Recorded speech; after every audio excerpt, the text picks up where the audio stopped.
So part of what, as we look at public policy, as we look at how do we make the world better, as we look at how do we transform communities and change lives, we need to begin to really look at some things differently. And I think that's what SPAA does.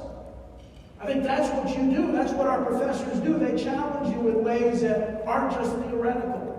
They challenge you in ways that get you to think out of the box. They challenge you in ways to really find innovative ways to do things. And 50 years of that has produced tremendous change, not just in New Jersey, but I submit around the country. And so you should be very, very proud, and you should really pass on what you've learned and pass on to some young people to say, this is a program you should consider. This is something that the 20-something, the energy really encouraged me, and I think people are starting to, because of this assault, they're starting to look at public service a little differently. They're starting to say, maybe I can't make a difference. Maybe I can change my neighborhood. Maybe I can change my municipality. Maybe I can change my country. And so my message today is really that Mikey and I heard the electorate. Mikey and I are making sure that we govern in a way that makes the people who voted for us proud. That we govern in a way that's inclusive. And I will say this now, as the head of the transition committee, working with what Kelly just said, and Mikey, we are still accepting applications. Folks who are looking to serve. We can't guarantee that you'll have a position, but we're going to serve at least 4 years, and so there's an opportunity to really get some people who have diverse thoughts. And we're looking at we want innovative people. We want people to think out of the box. One of the things is I only met Mikey twice before I was selected, and have really gotten to know her. And one of the extraordinary things about her is that she's an exceptional listener. And I try to do that too. And that to really hear not only what people are saying, but how they are saying it and what do they mean. And that's a new form of government. We really believe that we're going to be different leaders. And one of the reasons, and I don't always talk as much about this, but this is your expertise, this is your field, is that, Mikey and I are different. We're fighters. Mikey was a helicopter pilot in the military. Imagine a woman helicopter pilot in the military. Imagine what she had to do to survive. As an African American that's been through all sorts of different things, I can tell you story after story. So we're coming into this role a little different than most in that we had to fight to survive.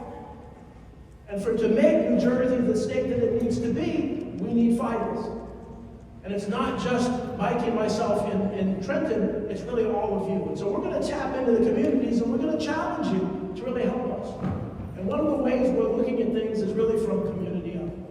To really look at how do we make government work for everybody.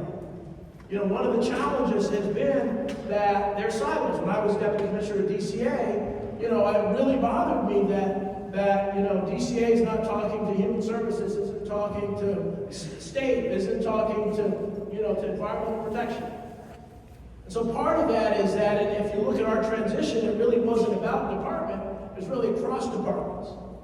And so, but also looking at community, whether it's the 14 neighborhoods in Newark or others, but I encourage you to really think about your neighborhood. If you're running a nonprofit or you're working for a government agency, how do we make that there's a seamless connection with those organizations in that neighborhood?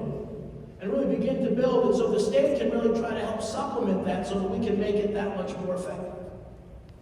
And so, and so this is the audience that I think can really help us set a model. One of the things I've learned in my many years of experience is there are not a lot of leaders out there. There are not a lot of people that want to be first. But if we can pick a few neighborhoods and really make transformation in those neighborhoods, other people will follow, saying, it's working in Clinton Hill, so why don't we do this in Camden? And so I'm looking to you, and Mikey and I are looking to you to really get some guidance and some support. That's why we've created this large transition committee, and some people aren't on it, but we're going to have subgroups, and we're working individually with folks because we want to hear, and we want to figure out how we can address these problems in the most effective way. So I say all that to say that it is such an honor to be here. We're here to celebrate you. We're here to celebrate this. We're here to put you to work, too. because you have a training and you have a brilliance that we need to really make New Jersey what it can be, to make it as affordable as it can be, to make it as inclusive as it can be, to make sure that education works and entrepreneurship works and healthcare works and social services work. So it's an exciting time to work with you. And as someone who, and I'll confess, literally 5 months ago, I had no idea I was going to be here. And I'll tell you, I actually had, over Thanksgiving, it was my first downtime since I was picked in July. And so I had a chance to look at articles and read the articles. And I went through the articles and I put them together from the article when my name wasn't mentioned as a potential lieutenant governor candidate to when I was appointed Secretary of State. And it was interesting, so my name wasn't mentioned. This was in June, right after the primary. And then at Centenary, now I've been president of Centenary since 2023. We have a guy named Tal Ben-Shahar who taught the most popular course at Harvard. He started a master's program, but we created a doctor in happiness studies. And the New York Post did a write-up. I thought we were written up in the New York Post, and normally that's really bad. But it was the nicest article we have about that, and that came out afterwards. And I think that's what put my name on the radar, this doctorate in happiness studies. And then since then, it's just been a wonderful, wonderful experience. And I encourage each of you, you never know where your path will go.